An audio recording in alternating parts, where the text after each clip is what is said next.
Afternoon, guys. Thanks for your patience. We will start with the broadcast section that's got no embargo, followed by two embargoed sections, one for 10:30pm tonight and one for 10:30 on Saturday. No live tweeting during the broadcast section, please, and phones on silent. Please indicate to me if you'd like to ask a question. We will try to get through as many people as possible. Apologies in advance if we don't get to you. Gary. Ange, hello, Gary from Sky. Hello, mate. Any guesses as to what the first question's going to be about? No idea, mate. Good turnout, though. We had to cancel it last week. No one was interested in what I had to say, so it's obviously not about me. So go for it, bud. What's the latest with Harry Kane? He's sitting at the airport apparently waiting to fly to Munich. Yeah, look, fair to say I don't have a blow-by-blow account of the whole thing, but my understanding is that it's progressed to the point where it looks like it's going to happen, and that's kind of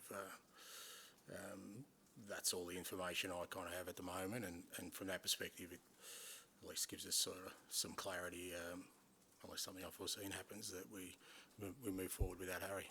You need it to happen, don't you? You're right, the clarity is important, so you can move forward. Whether it's done sooner rather than later now we've reached that stage, I guess. No, I don't have feelings either way in terms of needing anything. It's just, like I said, from my perspective, it's just about understanding where we're at and where the sort of status of it is. And the information I have at the moment is that the deal is imminent. And like with all these things, obviously, until it happens, you kind of leave a little bit of leeway for yourself. But for the most part, moving forward, and certainly with training today and preparing for Brentford, we're doing it without Harry. Tough decision for him in the end, it seems. How do you think he should be remembered by Tottenham fans? I guess it's best Harry speaks for himself in terms of the decision. But look, there's no doubt he's one of the greats of this football club, and that doesn't change. His record speaks for itself. His standing amongst our supporters stands for itself.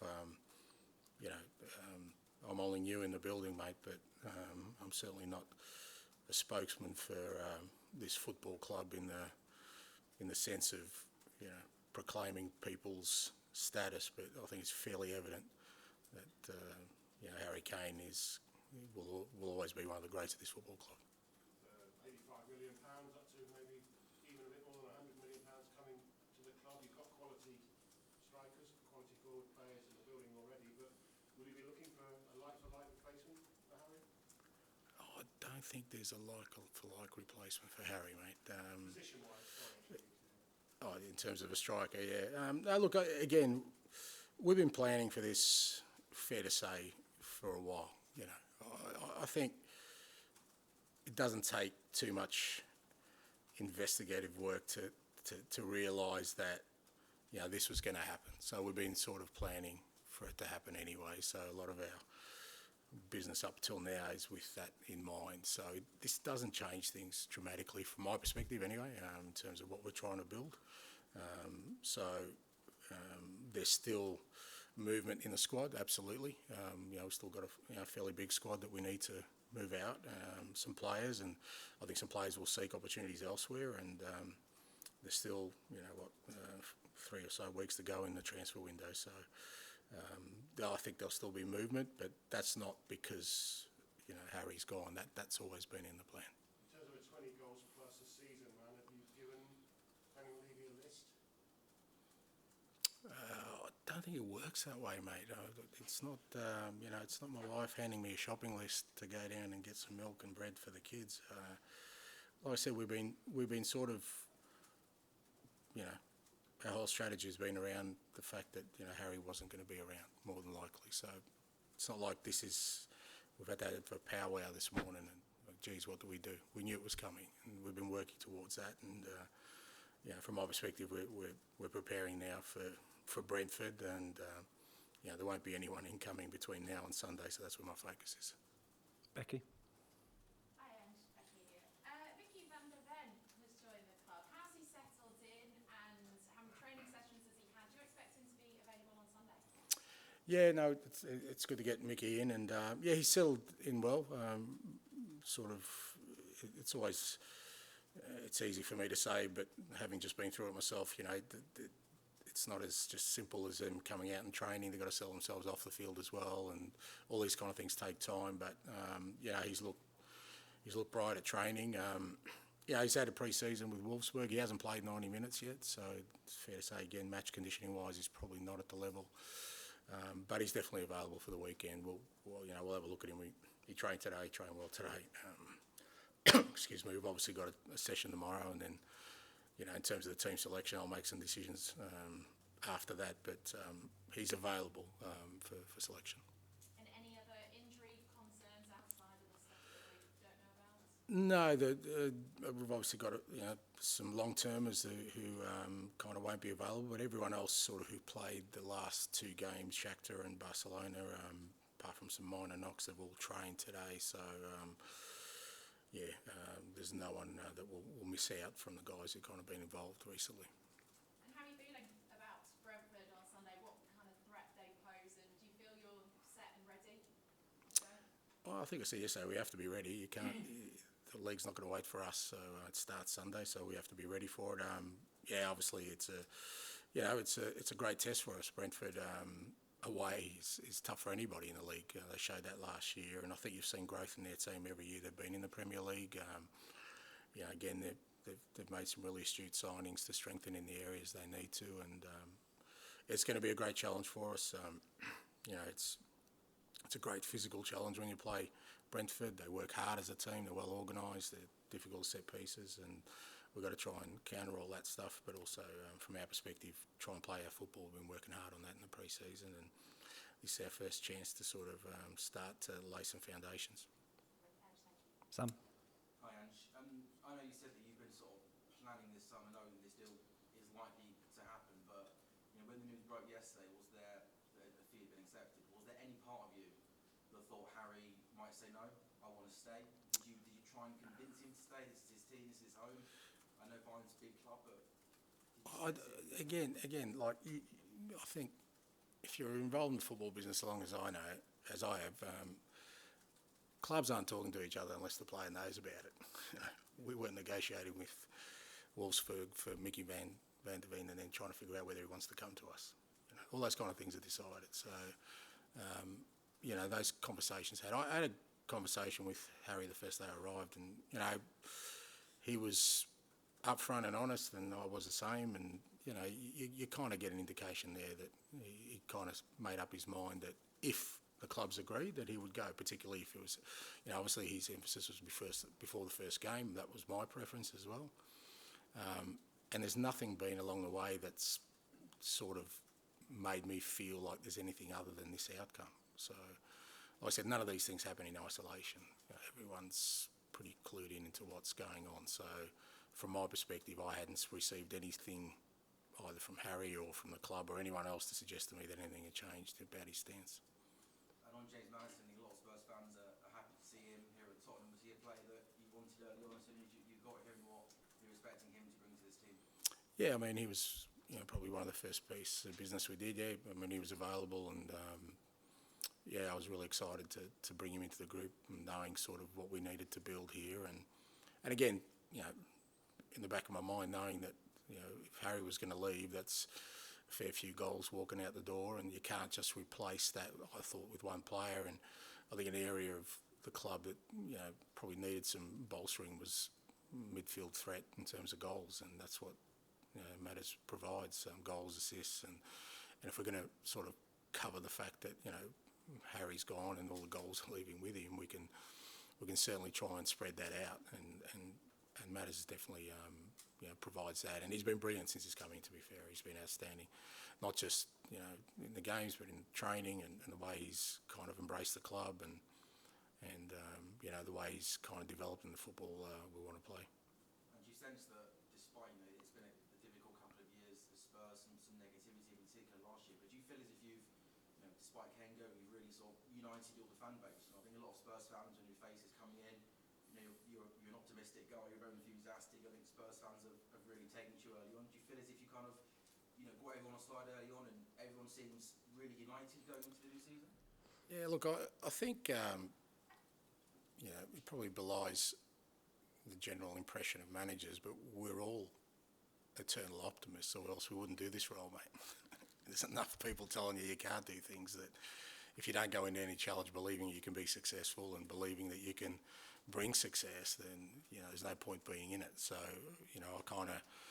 I was under no illusions of the enormity of the challenge, but at the same time, I was, bullish in myself that we could accomplish something here.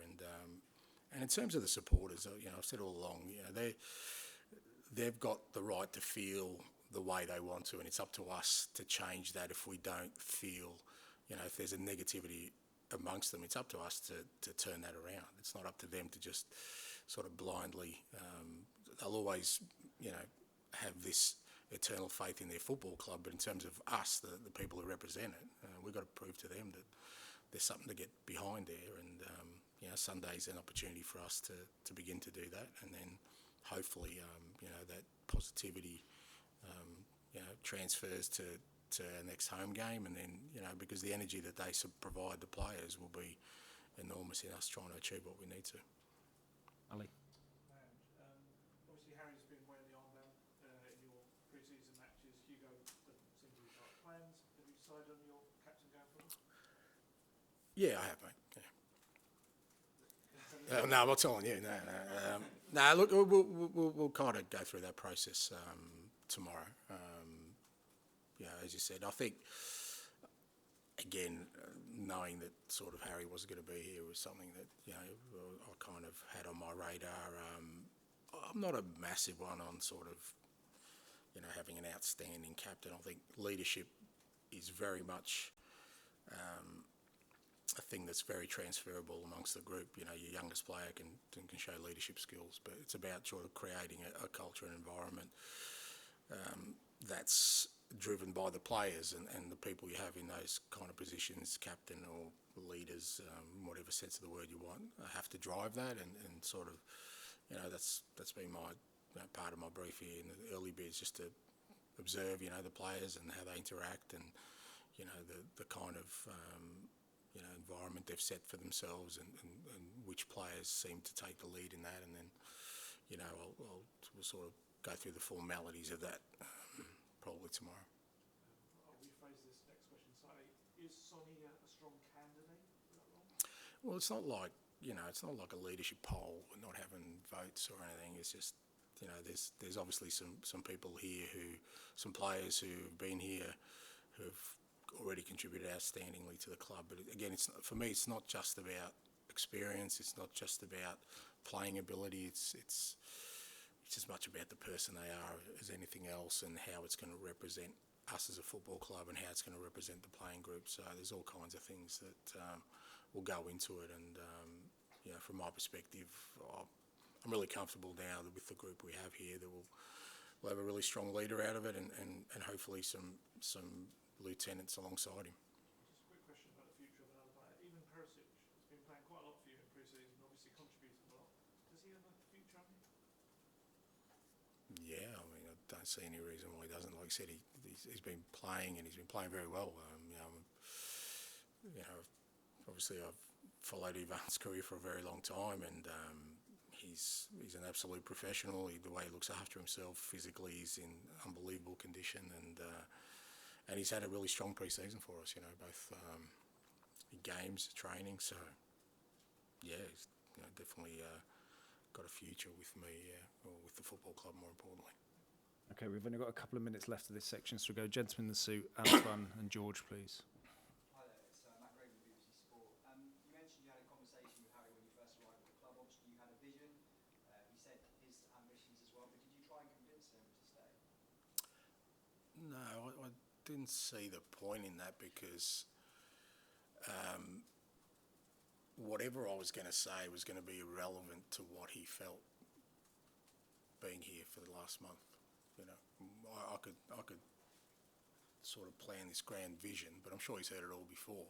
It's how people feel, and what they see and perceive as they train with the group, and the way the environment changes, that has a bigger effect. So for me, that was more, not that I was going to make a pitch for him, but my feeling was, we'll get to know each other over the next month. That's the best way to sort of navigate this early bit of our sort of relationship as manager and player. But having said that, in my mind, after that initial conversation, it seemed to me that Harry had sort of made up his mind that, as I said, if the clubs agreed, he would go. If not, he was also happy to stay. He wasn't like he, was kind of forcing it on me. And he was very professional about it, and I tried to treat him with the respect that a player of his standing deserves. We understand negotiations take time, but with a lot of negotiations over the summer, I appreciate you thought Harry's mind may have been made up. But was there any frustration on your part that this has taken so long? I mean, we're just days from your opener against Brentford, and we were getting the news officially, I guess, today. Yeah, look, I've been around long enough not to get frustrated by these things, because various parts of my career I've been involved in the negotiation side, and it's never a simple process. I mean, all us managers would love it if it was, and you're talking, like I said, about one of the greats of this football club. There's got to be some torment in there, turmoil in terms of on every side about this decision. It's not a real simple one. So, whilst it would have been great to sort of have it clarified earlier, I didn't feel like, in my mind, that was going to happen. It was always going to be kind of borderline. I think the one thing we've tried to stay strong on, I think, on all sides, is that we don't want to go into the first game with, still stuff undecided, because then it gets even murkier, if you put it that way. So it's happened. Like I said, hopefully confirmation over the next few hours, and then we can move forward. Harry can move forward. We've had big values being given to us, £86 million, I believe is the last one I heard. Have you been given any reassurances that a big chunk, at least, of that money will be available at your disposal to bolster the squad? No, again, I think I said earlier that I don't need assurances. We've been working on that premise already. So there's nothing that's changed today from yesterday or a month ago when I started.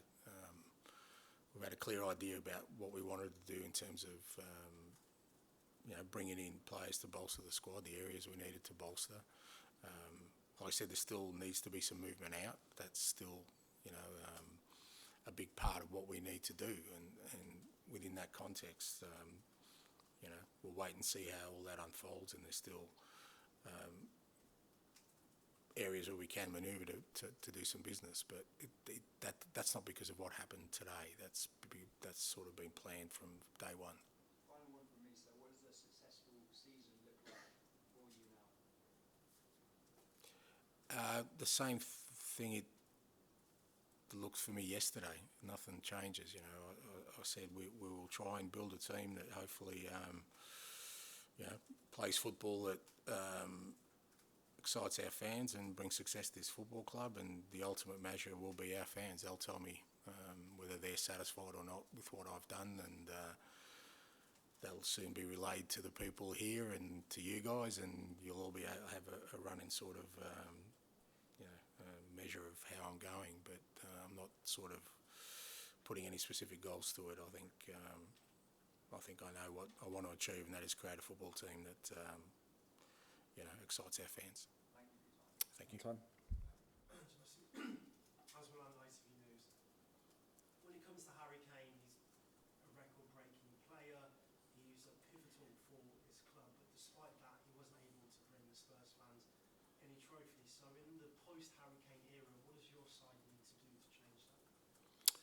Yeah, look, I think that's a little bit unfair on Harry as well, because they've got close a couple of times, but obviously in this business that's the reality of it. Until you lift a trophy, that kind of thing's always sort of branded against you, but that doesn't diminish his contribution.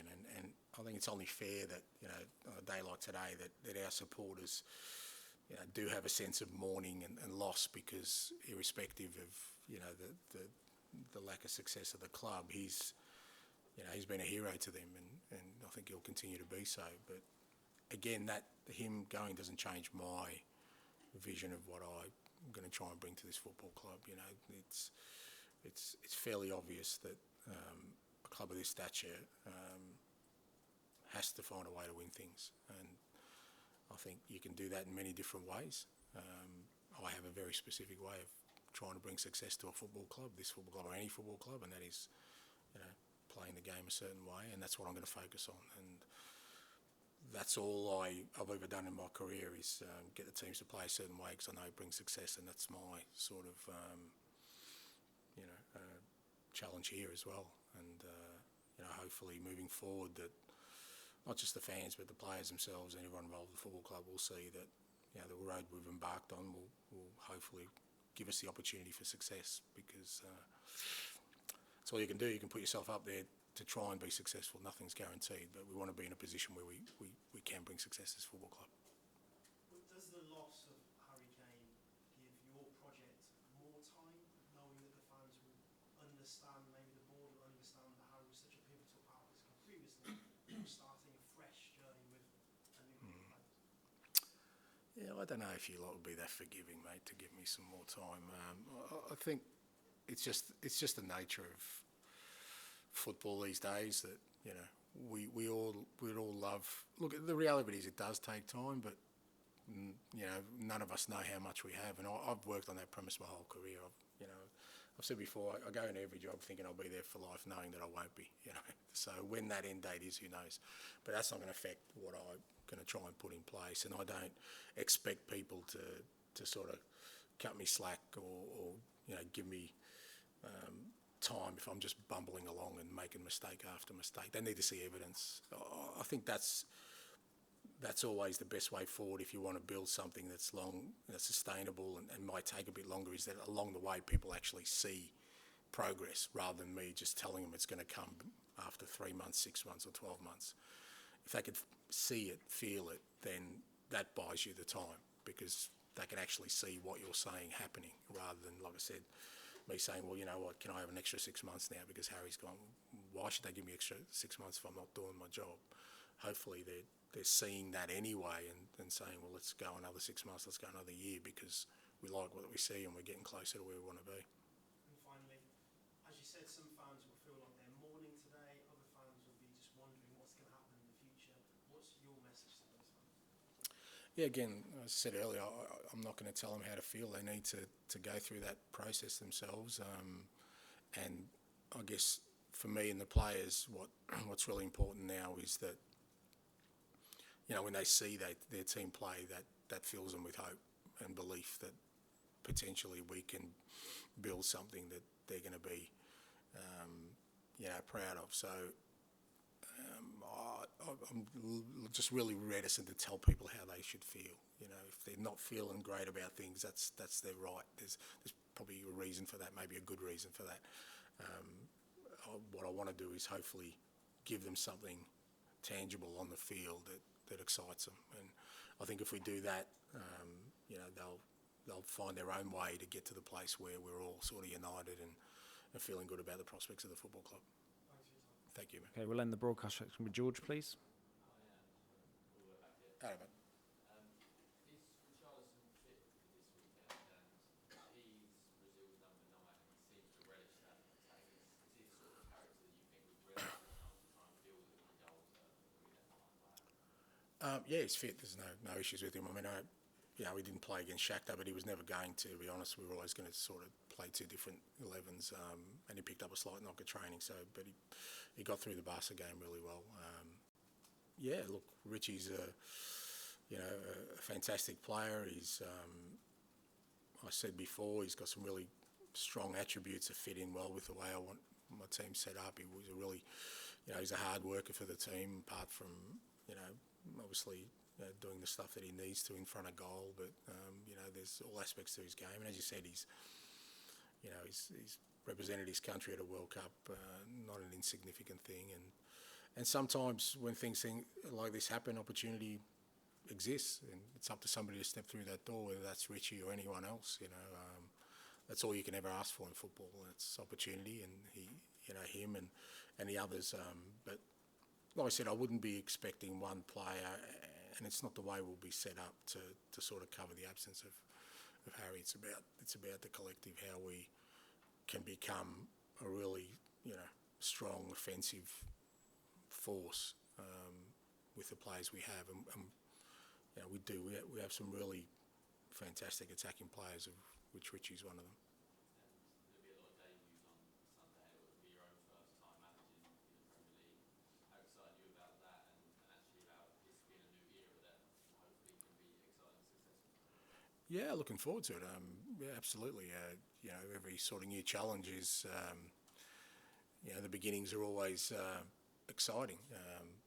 It's the way I see them, and obviously when the real stuff starts, particularly you know, in the league, then you know that you're up and running. So yeah, I'm looking forward to it. You know, we'll have probably, you know, 2 or 3 that will be making their debut potentially, which I'm sure they're excited about as well. So yeah, look, I'm looking forward to it. As I said, all us managers are deep down eternal optimists, and I'm sure there's 18 Premier League managers who are looking forward to the first game.